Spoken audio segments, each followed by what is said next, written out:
Halo teman-teman semua, Assalamualaikum warahmatullahi wabarakatuh. Perkenalkan, nama saya Nadia Putri Arisandi, mahasiswi dari Program Studi Pendidikan Guru Pendidikan Anak Usia Dini Universitas Negeri Jakarta Angkatan 2018. Pada video kali ini, saya akan menyampaikan materi mengenai profesi pendidik. Profesi merupakan suatu jabatan, pekerjaan, dan juga pengabdian yang menuntut keahlian atau keterampilan dari pelakunya. Nah, salah satu contoh dari banyaknya profesi yang ada di dunia ini adalah pendidik.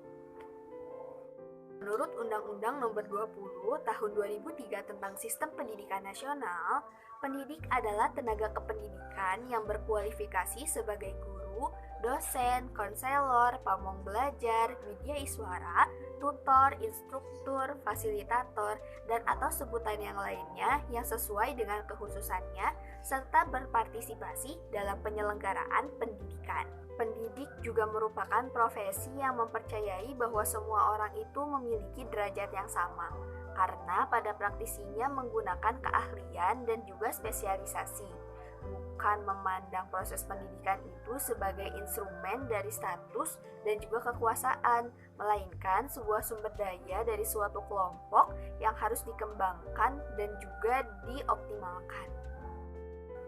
Selanjutnya adalah pendidik PAUD.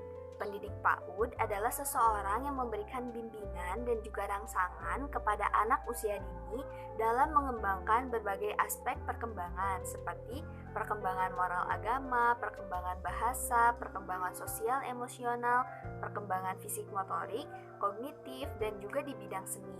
Selanjutnya, tenaga pendidik yang biasanya disebut sebagai guru adalah salah satu komponen yang menunjang kegiatan belajar mengajar, yang juga turut serta berperan dalam pembentukan sumber daya manusia yang sangat potensial bagi pembangunan bangsa dan negara Indonesia. Dalam Peraturan Pemerintah Nomor 19 Tahun 2017 tentang Guru Pasal 1 Ayat 1, guru adalah pendidik profesional dengan tugas utama mendidik, mengajar, membimbing, mengarahkan, melatih, menilai, dan juga mengevaluasi peserta didik pada pendidikan anak usia dini, jalur pendidikan formal, pendidikan dasar, dan juga pendidikan menengah. Sebagai seorang pendidik, tentunya guru mempunyai tugas-tugas pokok tertentu. Nah, menurut Musriyadi, terdapat 7 tugas pokok guru sebagai pendidik profesional. Di antaranya adalah guru sebagai sumber belajar, guru sebagai evaluator, guru sebagai fasilitator, guru sebagai pengelola pembelajaran, guru sebagai motivator, guru sebagai demonstrator, dan juga guru sebagai pembimbing. Dalam melaksanakan kegiatan pembelajaran, guru memiliki 3 fungsi khusus. Yang pertama adalah fungsi instruksional yang berkaitan dengan peran guru sebagai pengajar. Yang kedua ada fungsi edukasional yang berkaitan dengan peran guru sebagai pendidik. Yang ketiga adalah fungsi manajerial yang berkaitan dengan peran guru sebagai pengatur keperluan administrasi kelas guna mendukung pelaksanaan pembelajaran. Pendidik adalah agen pembelajaran yang harus memiliki kualifikasi akademik dan juga kompetensi sebagai guru, sehat jasmani dan rohani, serta memiliki kemampuan untuk mewujudkan tujuan pendidikan nasional. Nah, untuk menjadi seorang pendidik yang baik dan juga profesional, maka seorang pendidik atau guru harus memenuhi suatu kualifikasi tertentu.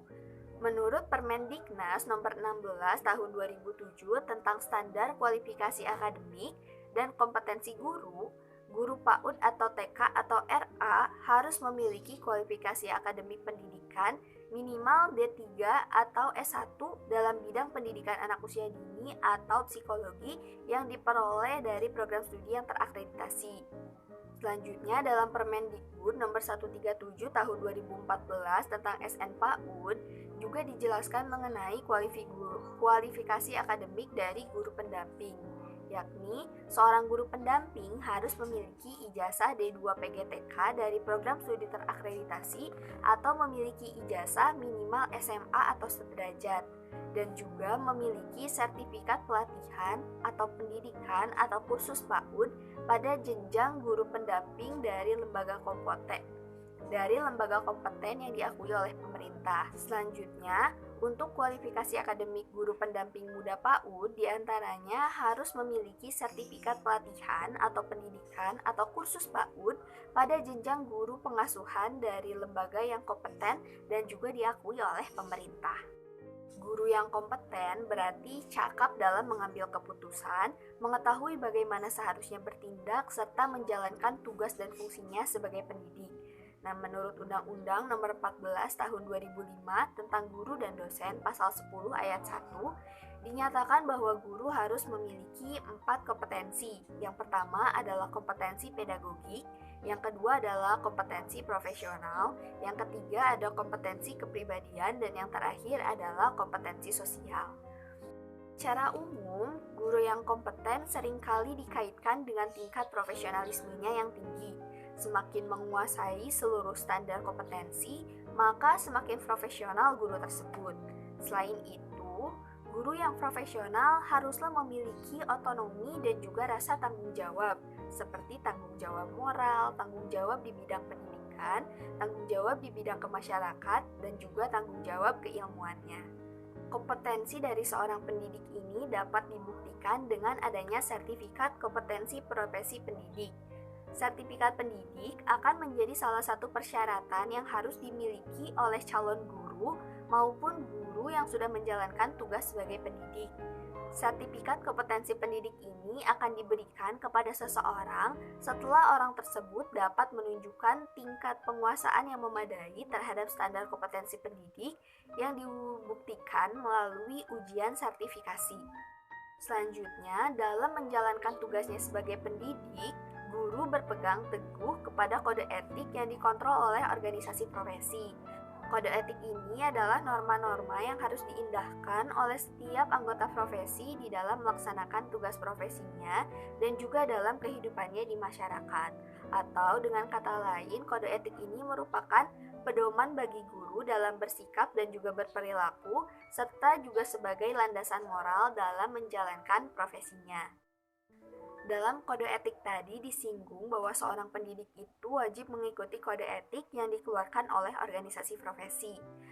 Nah, jadi organisasi profesi ini dapat diartikan sebagai suatu wadah, tempat dari orang-orang yang memiliki keahlian khusus dalam mendidik untuk menggabungkan diri dan juga mendapatkan perlindungan.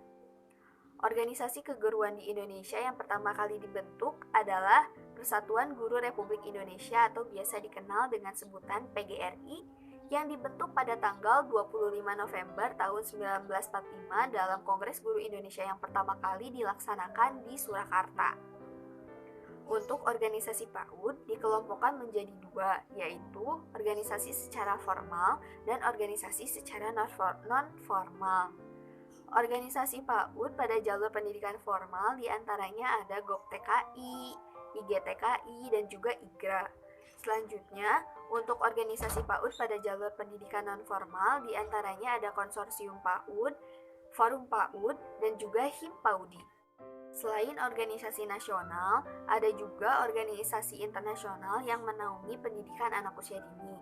Yang pertama ada National Association for Education atau NAICI, ada juga Association for Childhood Education International atau ACE, ada juga National Head Start Association atau NHSA, ada pula Council for Exceptional Children atau CIC, National Association for Family Childcare, dan lain sebagainya. Dalam rangka menjaga agar kompetensi profesional guru di Indonesia ini tetap sesuai dengan perkembangan ilmu pengetahuan, teknologi, seni dan budaya ataupun olahraga, maka pengembangan dan peningkatan kompetensi guru ini harus dilakukan. Menurut Peraturan Pemerintah Nomor 74 Tahun 2005 tentang guru, terdapat dua jalur pengembangan dan pembinaan guru. Yang pertama ada pembinaan dan pengembangan profesi, yang meliputi pembinaan dan juga pengembangan kompetensi pedagogik, kepribadian, sosial, dan juga profesional. Kebutuhan guru akan program pembinaan dan pengembangan profesi ini dapat dikelompokkan menjadi 5 kategori. Yang pertama adalah pemahaman tentang konteks pembelajaran. Yang kedua adalah penguatan terhadap penguasaan materi. Yang ketiga adalah pengembangan metode mengajar. Yang keempat adalah inovasi pembelajaran. Dan yang kelima adalah pengalaman tentang teori-teori terkini. Dan yang kedua ada pembinaan dan pengembangan karir. Nah, sebagaimana dimaksud, pembinaan dan pengembangan karir ini dilakukan melalui jabatan fungsional. Jadi, pembinaan dan pengembangan karir ini terdiri dari 3 ranah. Yang pertama adalah penugasan, yang kedua ada kenaikan pangkat, dan yang ketiga adalah promosi. Sebagai bagian dari pengembangan karir, kenaikan pangkat ini merupakan hak dari setiap guru. Jadi, kenaikan pangkat ini dapat dilakukan melalui 2 jalur, yakni sistem pengumpulan angka kredit atau kenaikan pangkat karena prestasi kerja ataupun dedikasi yang sangat luar biasa. Selama menjalankan tugas-tugas profesional, guru dituntut untuk melakukan profesionalisasi atau proses penumbuhan dan pengembangan profesinya melalui CPD atau dalam bahasa Indonesia kita kenal dengan pengembangan keprofesian berkelanjutan. CPD atau PKB, pengembangan keprofesian berkelanjutan ini terdiri dari serangkaian aktivitas reflektif yang dirancang untuk meningkatkan kemampuan, pengetahuan, pemahaman, dan juga keterampilan dari seorang guru. Tujuan utama dari pengembangan profesional guru melalui PKB ini adalah meningkatkan kualitas layanan pendidikan di sekolah atau madrasah dalam rangka meningkatkan mutu pendidikan. PKB ini dapat dilakukan melalui berbagai cara. Yang pertama, PKB ini dapat dilakukan di sekolah melalui kegiatan mentoring, pembinaan, program induksi, observasi pembelajaran, kemitraan pembelajaran, dan pengembangan sekolah secara menyeluruh. Selanjutnya, di jaringan sekolah dapat dilakukan melalui kegiatan KKG atau MGMP dan lain sebagainya. Dan yang terakhir, dapat dilakukan di kepakaran luar lainnya, seperti asosiasi profesi maupun lain sebagainya. Berdasarkan Surat Keputusan Menteri Aparatur Negara Nomor 26 tahun 1989 tentang penetapan jabatan guru sebagai jabatan fungsional, maka hal ini membuka peluang bagi semua guru untuk meniti karirnya melalui jenjang kepangkatan yang didasarkan pada angka kredit yang telah diperoleh ataupun yang sudah dikumpulkan oleh guru yang bersangkutan. Sehingga hal ini dapat memungkinkan guru tersebut untuk menduduki pangkat tertinggi dalam lingkungan pegawai negeri sipil. Sekian pemaparan materi pada hari ini. Semoga apa yang saya sampaikan bisa bermanfaat untuk kita semua. Terima kasih atas perhatiannya. Sampai jumpa di video selanjutnya. Wassalamualaikum warahmatullahi wabarakatuh.